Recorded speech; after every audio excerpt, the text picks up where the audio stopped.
What's up, guys? This is Zach here, bringing you all a first impressions video for Hero of the Obelisk, a brand new action-oriented MMORPG that just wrapped up its closed beta phase.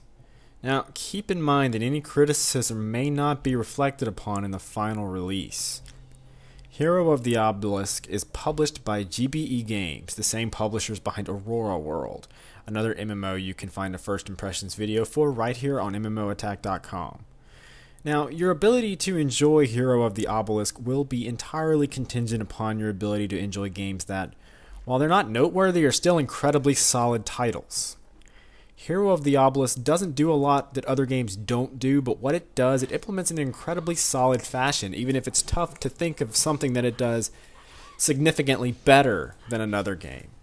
Starting off, you'll create a character. Now, character creation is on par with most MMORPGs on the market today, allowing you to choose between preset hairstyles, hair colors, eye shapes, and other facial features. The game lets you pick between one of three classes at the start of the game, all of which can eventually progress into additional, more specialized classes. I played the Swordsman for the duration of my playthrough. Now, much like a lot of modern MMOs, the Swordsman is more than a traditional tank. Depending on their weapon type, they can either be tanks or melee DPS. Tanks wield a sword and shield, while melee DPS specialize in massive two-handed weapons. The swordsman can progress into the offensive fighter or the defensive warrior. The adventurer is the physical ranged DPS class of the game. They can focus on stealth attacks, or they can manipulate technology and machinery. The adventurer can progress into the stealthy, rifle-wielding hunter or the tech-savvy dual pistol-wielding technician. The scholar is the magic DPS class in the game, although it does carry a slight twist. They can advance into either a sorcerer of the cleric. This means that they're largely a DPS or healing class. The sorcerer uses elemental magic attacks, and the cleric, as you might expect, basically functions in a traditional healer role. Now, the first thing that's going to strike you when you start playing the game is the pleasant music and the art style. Now, primarily the anime-inspired art style. There are plenty of anime-inspired MMOs on the market, and almost all of them are somewhat obscure free-to-play titles. But nevertheless, Hero of the Obelisk looks impressive. It's bright, colorful, and full of charm. It reminds me a lot of Eden Eternal or Grand Fantasia, only much improved. The graphics are much more colorful and much sharper. Animations are silky smooth, and the game has a nice blur effect for faraway locations. When the game begins, you're tasked with fighting your way out of a tiny dungeon. The game's anime-inspired character portraits for quest NPCs attempt to tell a story, although the translations do need a bit of work. You move through the dungeon, fighting a couple of bosses before you reach the end. Upon reaching the end of the dungeon, you're taken to a small town which seems to act as a central hub for the game. Now, like I said, Hero of the Obelisk is an action-oriented MMORPG.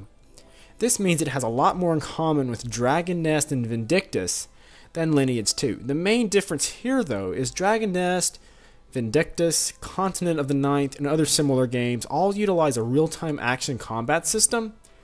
Hero of the Obelisk goes for a much more traditional, slower-paced, hotkey style of MMO combat, which sort of takes a lot of the steam out of the whole action-oriented theme, I think. However, it's still a solid experience. But there are a couple of open-world areas, actually. For the most part, though, progression is handled through completing a series of dungeons. You'll run from quest NPC to quest NPC, who will issue tasks to venture out into certain dungeons. You will run the dungeon entrance and then proceed to pick from a list of dungeons on a map. Now, from the map screen, you can choose to progress solo or with a party if any XP parties are actually around at that given time. Dungeons themselves are decently varied, although pretty easy in the early going. It's a bit too easy to not even pay attention to what you're doing, just slaughtering mob after mob until you reach the end of the map to face a slightly more challenging final boss. The game does give players a reason to replay zones as they are ranked on time of completion. Players can compete with other players for speed runs throughout the zone then. Completing quests and getting gear and weapons upgrades is a large part of the game, and as I mentioned before, your specialization is largely going to be contingent upon what weapon you have. Now in the beginning I was having a lot of fun in the game, but as time wore on I just got kind of bored. The game's repetitive. It seems like it's just a little bit too easy to blow through the dungeons, although that may change at higher levels. But the game still began feeling just a bit simplistic. Now, although I said all that, the game is still fun and the barrier of entry is quite low. I'd keep an eye out for this one for open beta and beyond. Now check out the game's official website if you want to learn more about it, or head on over to MMOattack.com for more MMO gaming news, reviews, and giveaways.